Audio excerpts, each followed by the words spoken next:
গরুর দুধকে আমরা প্রায় সুপারফুড বলে থাকি, তাই না? কিন্তু যদি বলি আপনার বাচ্চার জন্য এই সুপারফুডই হতে পারে এক নীরব ঘাতক। হ্যাঁ, ঠিকই শুনছেন। প্যারেন্টিং এর জগতে অনেক কিছু সময়ের সাথে বদলায়, আর বাচ্চার পুষ্টি নিয়ে আমাদের ধারণাও তার ব্যতিক্রম নয়। যে গরুর দুধকে একসময় স্বাস্থ্যের প্রতীক ভাবা হতো, আধুনিক গবেষণা বলছে সেটাই বাচ্চার জন্য বয়ে আনতে পারে মারাত্মক সব বিপদ।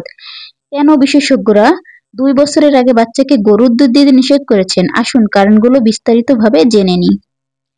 কেন নির্দিষ্ট বয়সের আগে গরুর দুধ বাচ্চার জন্য নিরাপদ নয়? হজম ক্ষমতার বাইরে। গরুর দুধে থাকা উচ্চ মাত্রার প্রোটিন, ফ্যাট ও খনিজ উপাদান বাচ্চার অপরিণত পাকস্থলী হজম করতে পারে না। এর ফলে বাচ্চার পেটে তীব্র ব্যথা, গ্যাস, বদহজম এবং অস্বস্তি হতে পারে। 2 অন্ত্রের ক্ষতি ও রক্ত স্বল্পতা।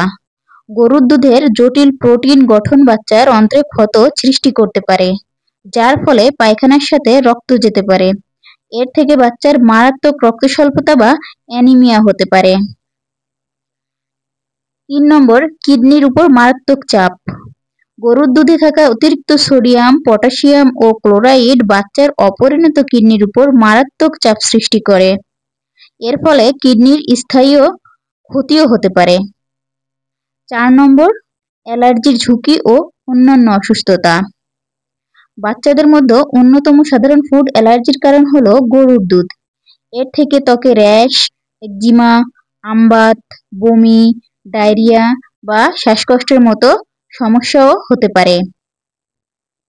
5 প্রয়োজনীয় পুষ্টির অভাব।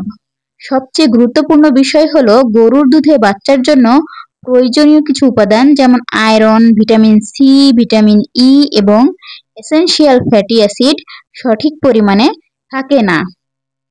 তাহলে সঠিক নিয়ম কি?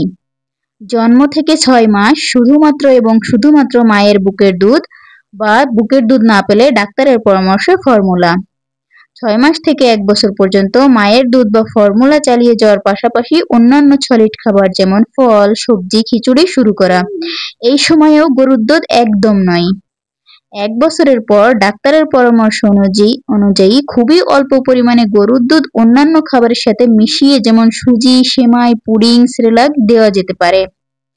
2 বছরের পর বাচ্চার মূল পানীয় হিসেবে গরুর দুধ দেওয়া শুরু করা যেতে পারে, তবে অবশ্যই পরিমিত পরিমাণে এবং তা যেন অন্যান্য পুষ্টিকর খাবারের জায়গা দখল করে না নেয়। মনে রাখবেন, প্রতিটি শিশুই কিন্তু খুবই মূল্যবান। প্রচলিত ধারণা বা আগের কালের কথা, অন্যের কথায় কান না দিয়ে বিজ্ঞান ও বিশেষজ্ঞের পরামর্শ অনুসরণ করুন। এতে আপনার সোনামণি সুস্থ থাকবে। আপনার সোনামণির স্বাস্থ্য নিয়ে কোনো রকমের ঝুঁকি নেবেন না। ধন্যবাদ সবাইকে।